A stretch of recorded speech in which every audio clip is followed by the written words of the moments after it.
Hi, my name's Ed McManus. I'm an infectious disease doctor. I grew up in New Jersey and did my training in several different parts of the country. I traveled to Baltimore, Wisconsin. I worked at the NIH with Anthony Fauci. My name is Don Allegra. I'm also an infectious disease expert. I trained at Harvard and Emory University and worked for the CDC as part of the Epidemic Intelligence Service for 2 years. It's really remarkable that the introduction of the vaccine has made the world seem safe again, but we still have a large number of people who are not vaccinated. The virus has its own plan. We don't really have any control over what it does and where it has outbreaks.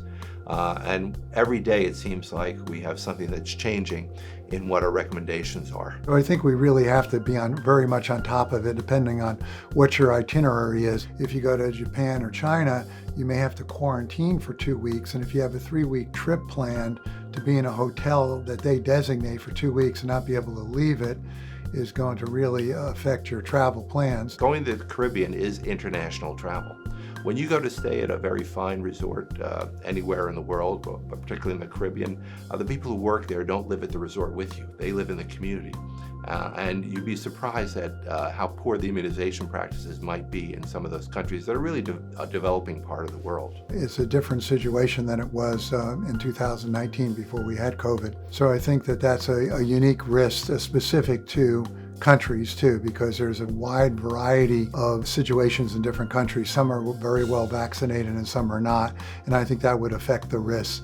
And that's heaped on all of the usual risks that we have with international travel, particularly to developing countries. The EU is very much like traveling in the United States, but part of it is looking at what that country is it part of the developing world? And many parts of the developing world are much still very high risk for travel and being active in those places. Well, the United States is a melting pot, and we're all a country of immigrants. Everybody's from somewhere else.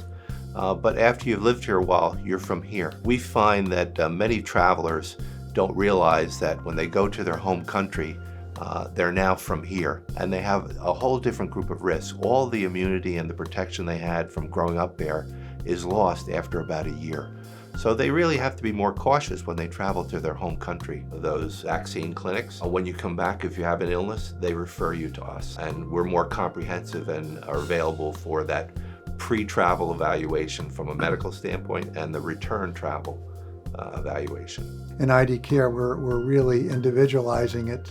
We know the infectious diseases. We do travel medicine. We actually do this as part of what we do, not just as a sidelight. We have a board-certified infectious disease doctor available 24/7 to take your phone call and help give you guidance in terms of seek local care, go to the local hospital, or get on the first plane home. And that's really reassuring for many people who are making these trips and travel. We do the visit, give the vaccinations, give you advice about your itinerary, where you're going, etc. We're available if you're overseas and you get in trouble. You can call anytime because somebody's on call 24/7. And then when you return, if you're ill at all or you're just concerned, you can come back and have a post-travel evaluation.